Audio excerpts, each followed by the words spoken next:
आप इतनी साफ साफ बात बोल लेते हैं तो, और गाने भी आपको बहुत पसंद हैं, तो आखिरी में मैं आपसे जानना चाहूंगा इस मौके पर, अब इस चुनाव के बाद, फिर से इस कार्यभार को संभालने के बाद, कौन सा वो गाना होगा जो आपको अभी सूट करता हुआ दिखता है इस परिस्थिति में? मैं शूट करने वाला गाना तो नहीं है, पर मैं अलग अलग प्रकार की लोगों की गाने सुनता हूँ। ऐसा नहीं, अभी भूपेन हजारिका का जो कौन सा पिक्चर था, रंग रंग कुछ तो भी, जिसमें डिम्पल कपाड़िया भी थी, हाँ, तो वो मैं भूपेंद्र हजारिका को बहुत बार सुन रहा हूँ, बहुत अच्छा लगा। लता मंगेशकर का भी वर्जन अच्छा है, उनका भी अच्छा है। देखिए, मैं अपने जीवन को अपने आनंद के साथ जीता हूं, और पॉलिटिकल लाइफ में मैंने एक बार मजाक में कहा कि चुनाव नहीं जीता और मंत्री नहीं बना तो क्या आदमी मरता क्या? मैं अपने हिसाब से चलूंगा, अपने हिसाब से काम करूंगा, जनता की सेवा करने की कोशिश करूंगा। जनता ने जिताया तो जीत कर सेवा करूंगा, हराया तो भी जनता की सेवा करूंगा। और मैं आपको बता दूं, मैं राजनीति कम, समाजकरण ज्यादा करता हूं। मेरा कम से कम 80% सामाजिक काम करता हूं। मैं 15,000 लोगों को रोजगार दे चुका हूं, और मेरे अलग अलग सामाजिक प्रोजेक्ट में मेरा टर्नओवर अभी 2,500 करोड़ का हुआ है।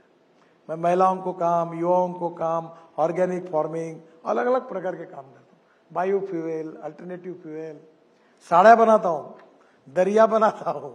आप कभी आइए नागपुर, मैं आपको ताजमहल में हमने कॉटन की साड़ी बनाई, अच्छे क्वालिटी की, धापेवाड़ा टेक्सटाइल करके मेरा गांव है उसमें। और वो साड़ी अच्छी क्वालिटी की बनने के बाद मैं लोगों को बोलता हूँ, ये कैसी है साड़ी, कितने की होगी? बोलता 5,000 की। मैंने बोला 450 में दे दो। 400 में बनी है, 450 में मिलेगी। फिर मैं गालीचे बनाए, मेरे घर पर भी है यहाँ। वो एक को पूछा कितने, बोले 7,000 का। मैंने बोला ये चिंदी होती ना, रेडीमेड गारमेंट की वेस्ट, उससे बने हुए हैं, इसकी कीमत 400 में बनता है, 500 में। तो ये लोगों को रोजगार मिला। तो मुझे चिंता मेरे बेटों को रोजगार कैसे मिले, ये राजनीति में मेरी चिंता नहीं है, क्योंकि मेरा लड़का, मेरे दोनों लड़के लड़की पत्नी कोई टिकट नहीं मांगते और कोई महामंडल पर नहीं जाते। और मैंने उनको बताया कि मेरी राजनीतिक विरासत पर अधिकार जिन कार्यकर्ताओं ने मुझे बड़ा किया उनका है। मेरा बेटा होके तुम टिकट मांगोगे, नहीं मिलेगा। मैं पोस्टर चिपकाते हुए बड़ा बनाऊं, तुमको करना है तो वहां से शुरू करो।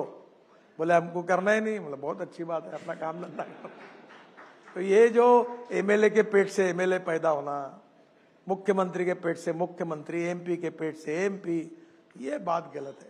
इसका किसी का बेटा होना ये भी गुनाह नहीं है, पर केवल उनके पुण्य पर माँ बाप बोलते मेरे बेटे को टिकट दो, गलत है।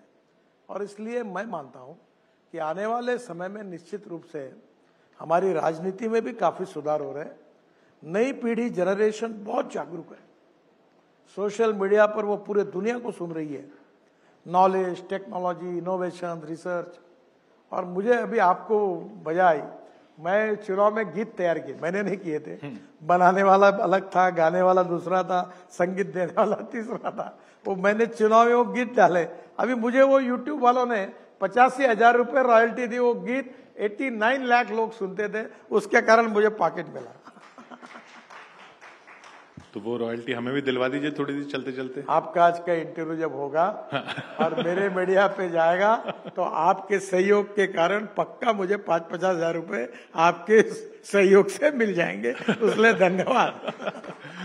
बहुत बहुत शुक्रिया हमारे साथ जुड़ने के लिए। नितिन गडकरी साहब बताते हुए कि आजकल वो भूपेन हजारिका का दिल हुम हुम करे गा रहे हैं। बहुत बहुत शुक्रिया। बहुत धन्यवाद। न्यूज़ 18 इंडिया चौपाल, एक ऐसा मंच जहां जब जब बात निकलेगी तो सिर्फ दूर तक नहीं, बल्कि दुनिया के कोने कोने में जाएगी। क्योंकि इस बार बात होगी भारत के वैश्विक महाशक्ति बनने के लक्ष्य पर।